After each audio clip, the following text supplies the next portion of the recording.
श्री स्वामी समर्थ. मी अश्विनी तुमच्या सगळ्यांचं स्वागत करत आहे माझ्या एका नवीन मिनी ब्लॉगमध्ये. तर ही बघा क्यूटी कशी फणस खात आहे. एवढीशीच आहे, पण फणस मस्तपैकी दातं नाहीत आलेले, काही नाही, तरी पण चोखत आहे. त्यानंतर मग मी भाकरी करायला घेतल्या. विचार करत होते, मी ब्लॉग तर स्टार्ट केलेला आहे, पण व्हॉइस ओव्हर करताना बोलायचं काय हेच विचार चालू होता. त्यानंतर शेगडी गरम झालेली होती, मस्त तवा तापलेला होता. भाकर टाकून घेतली, मस्त दुसरी भाकर बनवायला घेतली.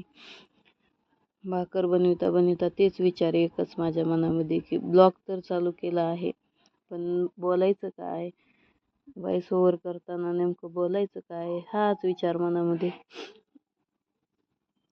तरी पण मी एकदा बनवून टाकला. बघितलं तर मस्त असे व्ह्यूज आले होते पहिल्या व्हिडिओला.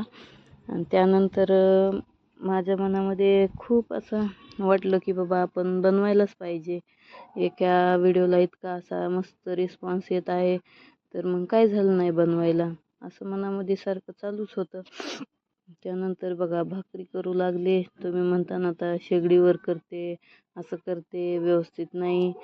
ते काय होतं, कॅमेऱ्यामुळे तसं दिसतं, एडिटिंग व्यवस्थित जमत नाही मला. आणखीन हळूहळू ती जमेल, जसं की इथपर्यंत आता प्रयत्न करायला लागले. बघा मस्त अशी माझी भाकरी करून झालेली आहे. एक झाली की एक चालूच आहे माझी भाकरी बनवायला. असं काही लय मोठं नाही बनवायले, मी 2-3च करत आहे, कारण की आम्ही माणसं 2-3 जण आहोत, जास्त काही नाहीत. तर बघा अशा पद्धतीने मी भाकरी बनवल्या. श्री स्वामी.